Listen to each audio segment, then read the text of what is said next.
Olá, meus queridos alunos e alunas dos segundos anos que me acompanham por meio deste vídeo do canal Páginas Difíceis da Física. Sejam bem-vindos a mais uma aula. Nesta videoaula, pessoal, nós iremos corrigir as atividades da apostila de calorimetria. Então, como vocês viram, na semana passada e nessa semana, nos dedicaremos ao estudo, uma introdução ao estudo da calorimetria. Calorimetria, metria medida, medidas de calor. Então, nós já estudamos a termometria, que é a parte da termologia que vai estudar a temperatura, as escalas termométricas, os termômetros. E agora nós vamos entrar no estudo da calorimetria. Então, nós vimos... Eu vou inicialmente fazer uma rápida discussão, tá ok? Sobre a apostila e logo após eu vou corrigir com vocês e para vocês as atividades propostas, que aliás são duas apenas, bem tranquilo. Então nós vimos que a temperatura é uma medida do grau de agitação das partículas de um corpo, ou seja, uma medida da energia cinética média dos átomos e moléculas de um corpo. Vimos também que mudanças na temperatura provocam dilatações e contrações nos objetos. Então vocês viram que se você aumenta a temperatura de um objeto, ele se expande, tá ok? E se você diminui a temperatura, ele se contrai, de modo geral. Existem alguns materiais, por exemplo, a água, o ferro, o bismuto, que tem aí intervalos de temperatura que tem comportamento anômalo, anormal. A água, por exemplo, ao ser resfriada de 4 até 0 graus Celsius, o volume dela aumenta, tá ok? Mas isso são raros casos. Quando dois corpos com temperaturas diferentes num recipiente isolado são colocados próximos, observamos que suas temperaturas após um certo tempo se igualam. Esse é o chamado equilíbrio térmico. Dizemos que os corpos trocam energia na forma de calor, pessoal. Então, calor é o nome de um processo de troca de energia devido a diferenças nas temperaturas. Para haver calor, é necessário haver diferença de temperatura. Então, você já está observando que calor e temperatura são grandezas físicas diferentes, tá ok? Então, a temperatura é uma medida do grau de agitação dos átomos e das moléculas, já calor é o nome de um processo de troca de energia devido a diferenças de temperatura. Então, não confundam, tá ok? Temperatura com calor. Embora no dia a dia as pessoas fazem essa confusão. A calorimetria, então, é a parte da termologia que vai estudar o calor e as suas medidas, tá ok, pessoal? Nesta figura, então, você tem dois corpos de temperaturas diferentes e, então, vai haver um fluxo de energia do lugar mais quente para o lugar mais frio. O calor, então, é a energia em trânsito que vai da região mais quente para a região mais fria, até que se atinja a mesma temperatura, até que os dois corpos ou mais, atinjam o equilíbrio térmico, tá ok? Então, o fluxo de energia sempre se dá espontaneamente do corpo mais quente para o mais frio. E nunca o contrário, pessoal. Isso tem a ver com a segunda lei da termodinâmica, que diz que o calor nunca vai do lugar mais frio para o lugar mais quente. Isso é impossível do ponto de vista da termodinâmica, tá ok? Só que isso nós vamos estudar mais tarde. Sumarizando então para vocês, para haver troca de calor é necessário haver diferenças de temperatura entre dois ou mais corpos. Por exemplo, o processo de troca de calor entre a Terra e o Sol, troca de energia, tá pessoal? Aqui deveria estar energia. Então é um processo de troca de energia entre a Terra e o Sol, se dá por calor, pois há uma diferença de temperatura. Tá ok? Então, vamos entender o calor, a palavra calor aqui, como substantivo. Tá ok? Ou melhor, não como substantivo, e sim como o nome de um processo de troca de energia. Isso às vezes é uma confusão, porque nos livros didáticos, geralmente eles dizem que calor é energia, né? E na verdade o calor, é melhor a gente entender a palavra calor como um processo de troca de energia, devido a diferenças de temperatura. Tá ok? Então, agora, quando você aquece seu copo de leite lá no forno de micro-ondas, o processo de aquecimento não é chamado de calor, pois não há diferença de temperatura entre o forno e o copo com leite. Esse processo de troca de energia se dá por trabalho, mas isso é assunto da termodinâmica que estudaremos mais tarde. Então, pessoal, anota aí no seu caderno. Há dois processos de troca de energia entre os corpos, ou por calor ou por trabalho, tá ok? Quando houver diferença de temperatura, a troca de energia é chamada de calor, tudo bem? E quando não há diferença de temperatura, mas os corpos trocam energia, por exemplo, o aquecimento lá dentro do forno de micro-ondas, aí esse processo é chamado de trabalho, tá ok? Né? As ondas eletromagnéticas, as micro-ondas, realizam um trabalho sobre a água, sobre o alimento lá dentro, aquecendo. Então é um outro processo. Mas esse processo de trabalho nós vamos estudar mais adiante, tá ok? Então vamos fazer aí, cuidar, né, para fazer essa diferença entre calor e trabalho. Eu sei que no início é meio confuso, tá ok? E esse é um assunto polêmico, até nos livros mais avançados, tá? Mas essa é a definição aí que nós encontramos nos livros mais sérios de termologia, de termodinâmica. Muito bem. Acredito então que com esse exemplo aqui, né, esses dois exemplos, você então entende a diferença entre calor e trabalho. Qualquer coisa pode me escrever as suas dúvidas nos grupos, tá ok, pessoal? No grupo que a gente pode discutir mais esse assunto. Aí aqui nós fazemos uma nota histórica, né, um pouquinho de história.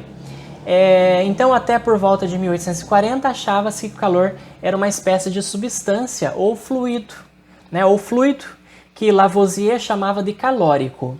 Outros chamaram de flogístico, né, uma substância presente nos corpos que queimam. Lavoisier admitia a existência de um fluido imponderável, isto é, invisível e sem peso, que era transferido de um corpo para outro quando em diferentes temperaturas e responsável por algumas reações químicas. A primeira evidência de que o calor não poderia ser uma substância ou fluido foi apresentada pelo engenheiro norte-americano Benjamin Thompson, chamado Conde de Rumford.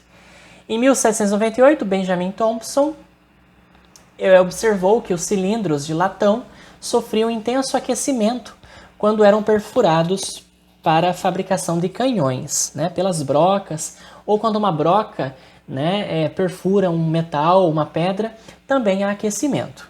Por que eles se aquecem, não é isso? Realizou diversas experiências para entender esse fenômeno e ficou claro que o calor não poderia ser um fluido. Lançou então a ideia de que esse calor deveria provir da energia mecânica, ou seja, do movimento das brocas perfuratrizes. Recebeu apoio de importantes cientistas como Humphrey Davy e Thomas Young, mas sua tese obteve pouco sucesso. Tá ok, pessoal? Então foi só a partir por volta aí dos 1840, com as experiências do físico inglês James Prescott Joule, a ideia de calórico então foi abandonada e o calor passou a ser identificado como energia, tá ok? Ou melhor, como um processo de troca de energia, como nós discutimos anteriormente. Ele afirmou que o calor poderia ser transformado em trabalho mecânico e vice-versa.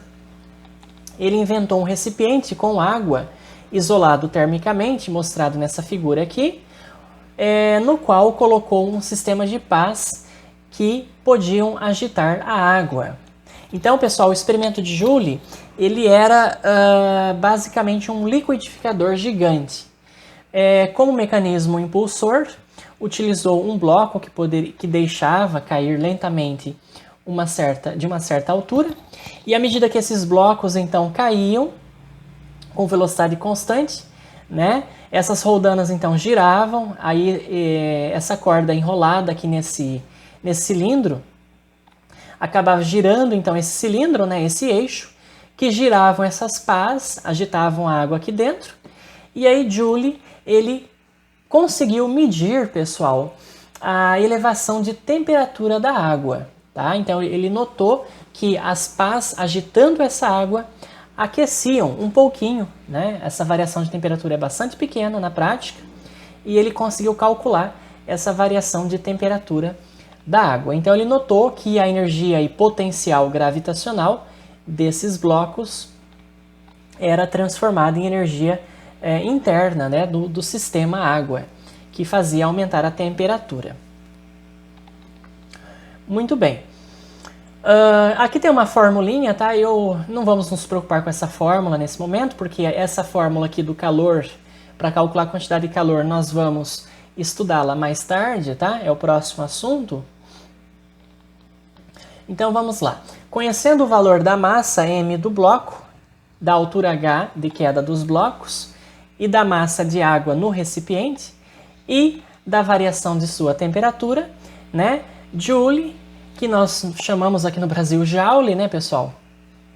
A pronúncia correta é Joule, mas a gente pode chamar de Joule aqui. Calculou a quantidade de energia transferida para a água.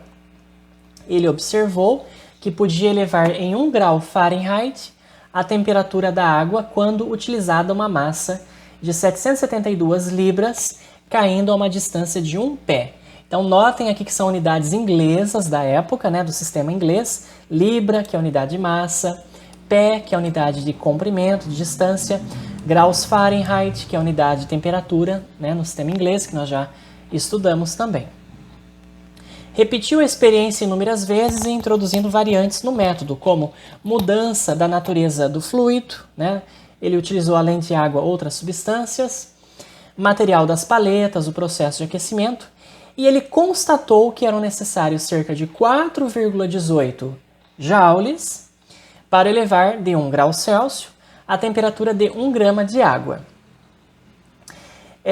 Olha, já vou ler aqui, pessoal. É óbvio, né, que na época de Joule não havia a unidade de energia Joule. Claro, ele utilizou outras unidades do sistema inglês para medir o trabalho e a quantidade de calor, tá?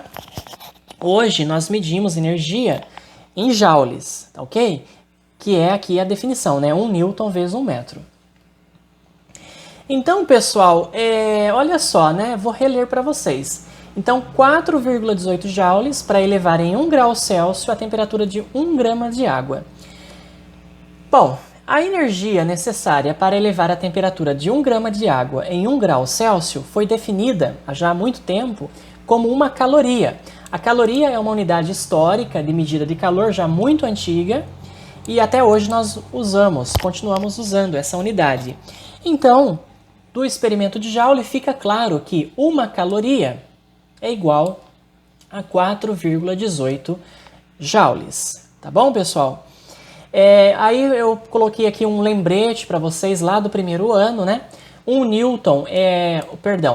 joule é o trabalho, né? É a energia, tá certo? Que uma força de 1 newton aplica num corpo de 1 metro. Então, se eu aplicar uma força de 1 newton e deslocar esse corpo em 1 metro, eu gastei uma energia de 1 joule, ou 1 joule, tá certo? Ou realizei um trabalho de 1 joule.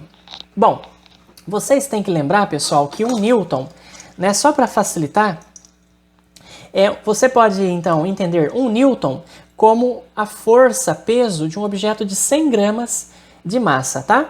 Eu não sei se vocês estão conseguindo ver aí no vídeo, mas aqui eu tenho um dinamômetro, tá? E eu tenho um pezinho aqui, ó, uma massa de 100 gramas, tá ok? E essa massa de 100 gramas aqui na Terra pesa exatamente 1 newton. Eu não sei se vocês conseguem visualizar aí na câmera. Então, 1 newton é o peso, tá? É a força-peso de uma massa de 100 gramas na superfície da Terra. Claro, se eu for lá para a Lua e fizer essa experiência, é claro que esse peso vai ser menor, porque lá a gravidade é menor. Então, para a gravidade terrestre, né, o peso de uma massa de 100 gramas é 1 newton. Então, se você aplicar essa força de 1 newton num objeto qualquer e deslocar em 1 metro, você realizou o trabalho de 1 joule. Olha só, para facilitar, imagine a situação. Você levanta um saco de açúcar de 1 kg em 1 metro. Qual é o trabalho W que você realizou? Então, se você lembrar lá do primeiro ano, esse trabalho é igual à variação de energia potencial gravitacional. A energia potencial gravitacional a gente calcula fazendo m vezes g vezes h. Massa vezes aceleração da gravidade vezes a altura. Tudo bem? O g da Terra vocês lembram que é 10, né? Aceleração de queda livre, 10 metros por segundo ao quadrado. Então, se você colocar aqui a massa de 1 kg vezes o g, que é 10, vezes a altura, que é 1 metro, 1 vezes 10 vezes 1 vai dar 10. 10 o quê, pessoal? 10 joules. Então, quando você levanta um objeto de 1 kg em 1 metro, aqui na Terra, na superfície da Terra, você realiza um trabalho de 10 joules. Você gasta, entre aspas, uma energia de cerca de 10 joules. Tá? Só para você ter uma ideia, né, na sua cabeça de quanto que é 1 joule. Então, 1 joule é a energia despendida quando você ergue 1 kg em 10 centímetros. Tudo bem? Porque 10 centímetros é 0,1 metros. Aí 0,1 vezes 10 vezes 1 vai dar 1 joule.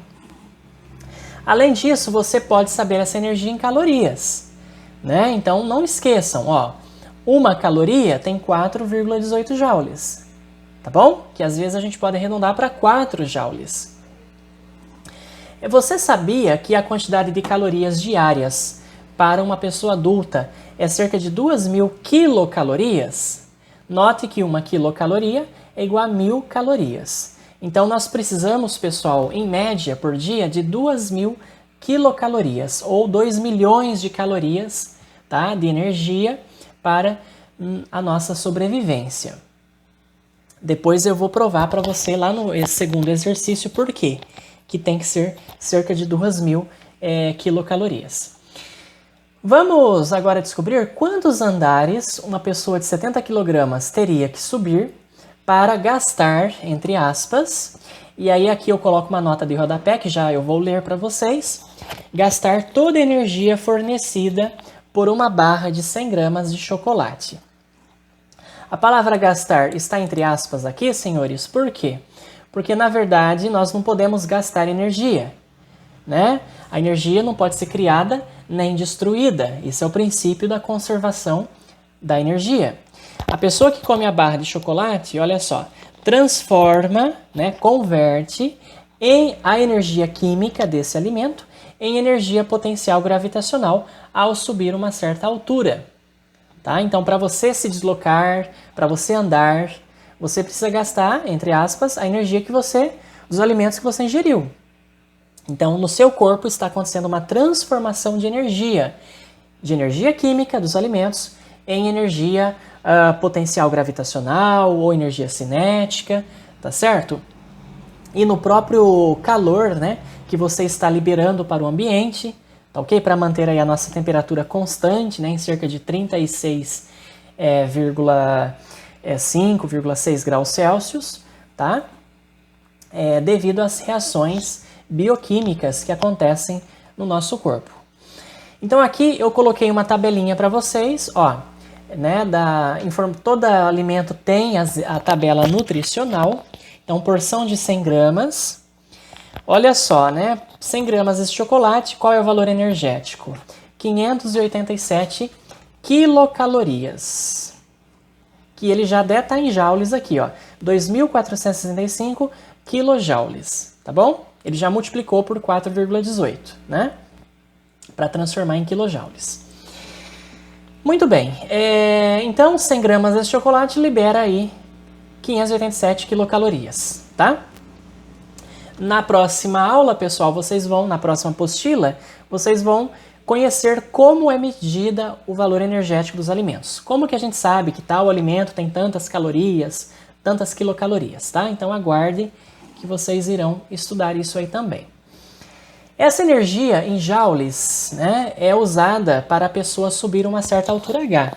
Então a energia fornecida pelo chocolate vai ser transformada em energia potencial gravitacional, mg vezes h, né? Muito bem. A gente está considerando aqui, pessoal, nesse cálculo, que a energia, a gente está supondo que toda a energia fornecida pelo chocolate é transformada somente em energia potencial gravitacional, para a pessoa subir até uma certa altura. É claro que na prática não é bem assim, né? Na prática, o nosso corpo aí está liberando calor, né? Então nós não somos um sistema isolado, nós somos um sistema aberto. A gente está trocando energia e matéria, né, com o meio externo, né, com a vizinhança. Muito bem, então a massa, né, da pessoa... Bom, quem é a energia E? A energia E, então, é aquela fornecida pelo chocolate. Por quê? Aqui está 2.465.000 joules.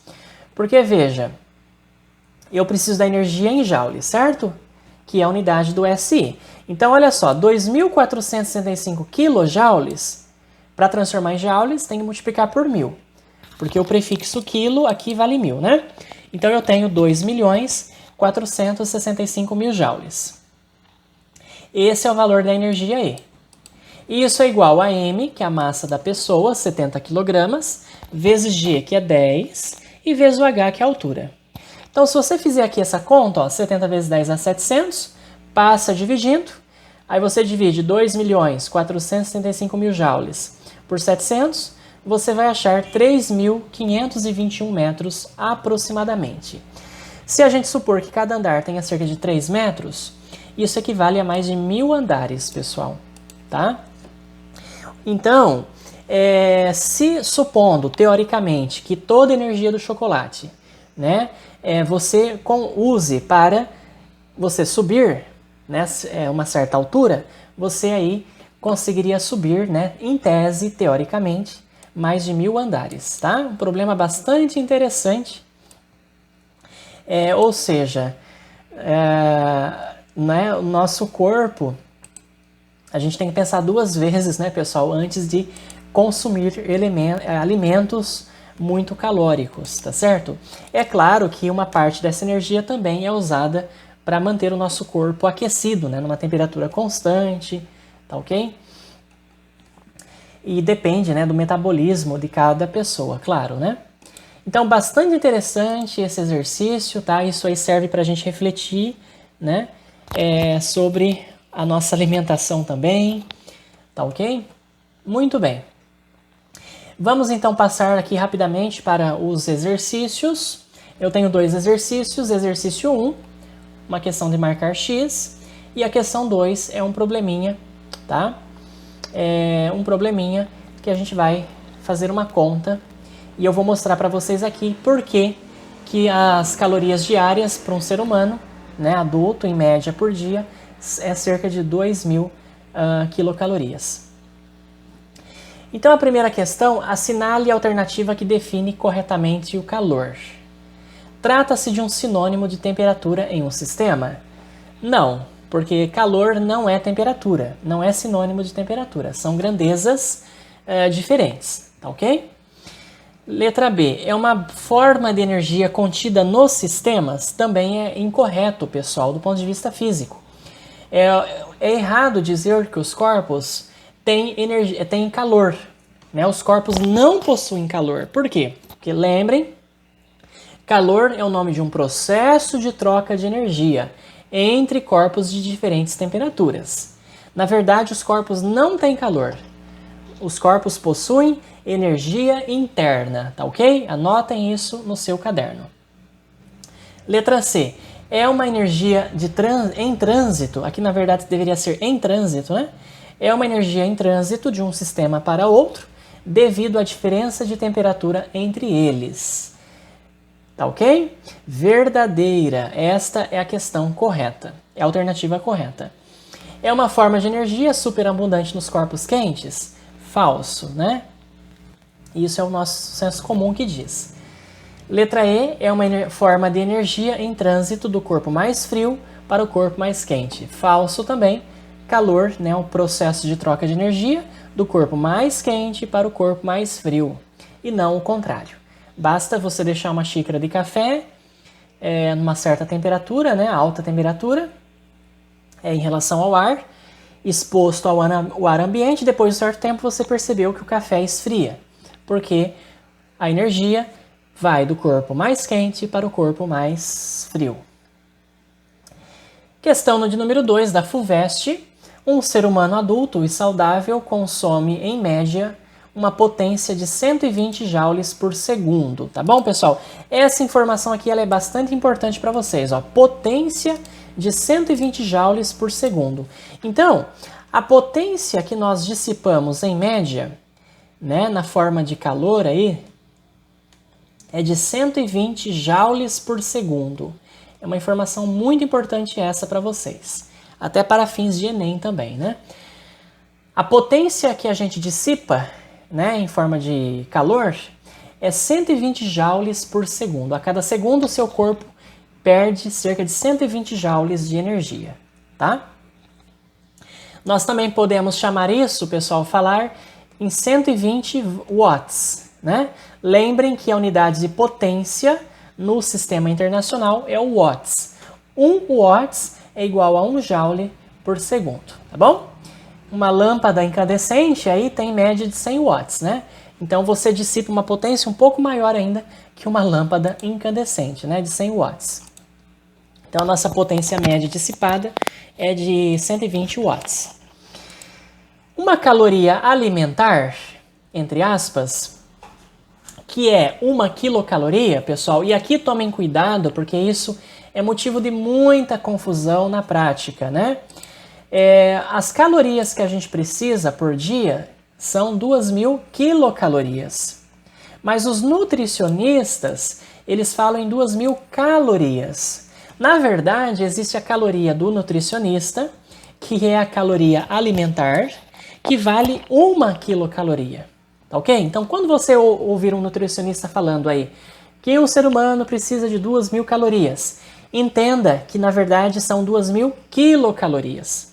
É porque a caloria alimentar dele corresponde a cerca de 1 quilocaloria.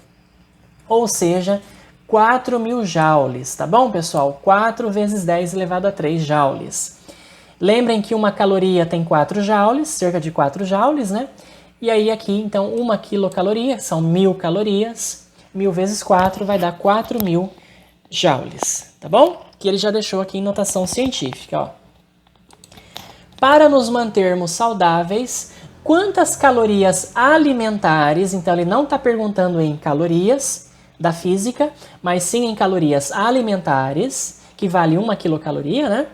Devemos utilizar por dia a partir dos alimentos que ingerimos. Muito bem. É um exercício muito simples. Por quê? Em 1 segundo, o seu corpo então perde, né? Libera uma energia de 120 joules. Tudo bem? Então, regrinha de 3. Ó, em 1 segundo, o nosso corpo perde para o meio ambiente, para o meio externo, uma energia de 120 joules. E em um dia, pessoal, né? Em um dia, quanto que nós vamos perder de energia, tá? Então você precisa saber quantos segundos tem num dia. Então, um dia tem 24 horas. 1 hora tem 60 minutos. E 1 minuto tem 60 segundos. Então você tem que multiplicar tudo isso. 24 vezes 60 vezes 60. Você vai achar 86.400 segundos. Então, um dia tem aproximadamente 86.400 segundos. Em 86.400 segundos, então, quantos joules o seu corpo vai liberar, né? Vai perder? X. Fazendo a regra de 3, 1 vezes x é x, igual 86.400 vezes 120. Então, agora vamos recorrer aí à nossa calculadora. 86.400 vezes 120. 10.368.000. Então, 10.368.000. O que? Joules, não é isso, pessoal? Muito bem. Só que, veja, aqui eu determinei em joules, né? E nós precisamos, na verdade, saber isso em calorias, tá? Em calorias. Então, nós sabemos que 1 quilocaloria tem 4.000 joules, tá bom? E aquele valor aqui de joules, quantas quilocalorias? Então é só a gente dividir agora esse valor, esse número, por 4.000. Porque 1 quilocaloria tem 4.000 joules. Então esse valor aqui, ó, 10 mil, né? 10.368.000 joules, tem quantas quilocalorias? Então é só dividir agora esse valor por 4.000. E isso vai dar 2.592 quilocalorias. 2.592,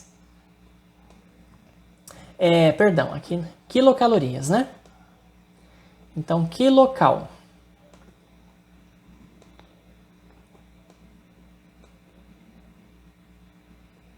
Tá bom? Então, olha só, em média, então nós precisamos aí ingerir 2.592 quilocalorias, tá bom? Em forma de energia dos alimentos, para repor essa energia que nós perdemos, pessoal. Por segundo, a gente perde 120 joules, né? Nós somos uma lâmpada, é como se nós fôssemos uma lâmpada de 120 watts, tá bom?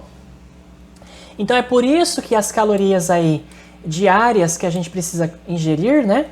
Em média, é cerca de 2.592 quilocalorias, ou 2.592.000 calorias, tá bom? Mas 1 caloria alimentar é igual a 1 quilocaloria, então você pode dizer que são aí cerca de 2.592 calorias alimentares, entre aspas, né? Porque a caloria alimentar, ela vale já 1 quilocaloria, tá ok? E é esta, então, a solução deste exercício. Um exercício bastante interessante que mostra, então, por que nós falamos aí que nós precisamos de, em média, 2.000, né, 2.500 calorias, que na verdade é 2.000 quilocalorias. Tudo bem, pessoal? Espero, então, que vocês tenham compreendido esse assunto, um assunto bastante importante, tá? Estudem, releiam essa apostila para que vocês estejam mais preparados para a próxima, que aí nós vamos estudar de fato os tópicos mais básicos, né, mais essenciais da calorimetria, os conceitos mais importantes de calorimetria. Essa apostila foi apenas uma introdução. Nós então conhecemos a definição de calor, tá? Então entendam a palavra calor não como substantivo, mas sim como o nome de um processo de troca de energia devido à diferença de temperatura. Ele sempre vai a energia desse caso sempre vai do corpo mais quente para o corpo mais frio, tá ok? Existe um outro processo de troca de energia que não se dá por diferenças de temperatura, que é o trabalho, só que isso a gente vai estudar mais tarde. O primeiro que mostrou que o calor, né, pode ser transformado em trabalho ou vice-versa foi o James Joule, em 1840 aproximadamente, né? Por meio desse liquidificador gigante aqui, em que ele agitava a água, né, por meio dessas pás e notava um aquecimento da água. Então a energia potencial aí mecânica, né, mecânica desses sistemas, era transformada em energia interna, né, por meio do trabalho que as pás realizavam sobre a água. Isso resultava no aquecimento, no aumento de energia interna dessa água, tá bom? E aí Joule constatou então que uma caloria tem cerca de 4,18 joules nas unidades do SI. Tá ok, pessoal? Então, espero vê-los na próxima videoaula e até lá, pessoal. Muito obrigado.